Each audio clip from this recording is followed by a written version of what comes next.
Haleluya, watu wa Mungu, ninawasalimu katika jina la Yesu Kristo. Mimi ni Mwalimu Onesmo kutoka huduma ya Mbingu Duniani, na niko mbele yenu na baraka kubwa ya nyumba ambayo imetokana na ninyi na Mungu. Hii ni ile nyumba ambayo tuliahidi tutamjengea bibi ambaye tunakumbuka tatizo alilolipata, na pia alikuwa ni mwanafunzi mzuri wa huduma ya Mbingu Duniani, na kila mtu aliguswa na kilio chake. Na yule bibi alikuwa anaishi mazingira magumu, na alikuwa anaishi mazingira ya kupangisha, na maisha yake amekuwa akiishi katika nyumba za kupanga, na kijana ambaye alikuwa anamlipia kodi ndio yule aliyepata tatizo la pikipiki na kufariki. Lakini kwa sababu ya kilio chake na jinsi watu waliguswa, nilikuja hapa nikawaomba tutoe fedha kwa kila mtu kwa neema atakayokuwa nayo, ili tununue eneo na tujenge nyumba. Sasa unaweza ukasema, kwa nini unajengea alafu unatuonyesha? Number one, sio ya kwangu, sijafanya mimi. Na kama ninyi ndio mliotoa fedha, kuna mwingine sasa hivi labda yuko Mbeya, Dar es Salaam, Iringa, wapi, alitoa labda 5,000 ama 2,000 ama 10,000 na hajui nini kinachoendelea. Kwa lengo la kurudi hapa ni kuwaonyesha kwamba fedha zenu zilifanya kazi tuliopanga, kwa sababu ndio taratibu na agano la huduma hii. Fedha haitumiki kinyume. Kwa hiyo sina cha kujivuna kwamba na posti kujivuna, kwa sababu kwanza sio kwangu, mimi sina mchango, mimi ni msimamizi tu. Kwa hiyo hizi ni zile sadaka nilizowaomba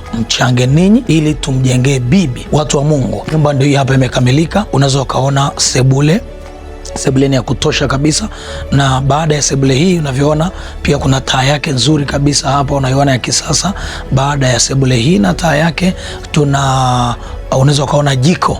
Yes, hapa ni jikoni, maji, kila kitu, sinki, mahali pa kuoshea, pa kupikia, kila kitu hapa. Then kuna mlango wa nyuma hapa, yes, kwa ajili ya baraza ya jikoni. Then kuna sim tanki hapa kwa ajili ya kusupply maji ndani ya nyumba, kwa sababu ni nyumba ya kisasa kabisa, kila kitu ni ndani kwa ndani. Then baada ya hapo kuna vyumba viwili vya kulala, lakini kabla ya vyumba viwili unaweza ukaona kuna choo hapa cha ndani, kinaweza kutumiwa na watu wanaolala ndani, bibi na mjukuu. Lakini pia kwa kuwa bibi mjukuu wake ni wa kiume, tumeona vyumba vya kulala viwe viwili. Iki hapa cha kwanza atachagua kijana kama atalala hapa, chumba cha kutosha kabisa. Baada ya hapa kuna hii hapa ya bibi master kwa ajili ya bibi kupumzika hapa, kulala hapa, na sehemu yake kama kabati ya kuweka viatu na vitu vingine iko hapa. Na nyumba imekamilika kwa ubora kabisa. Umeme tayari uko ndani, unaziona taa vizuri kabisa, kila room, kila mahali panang'aa vizuri.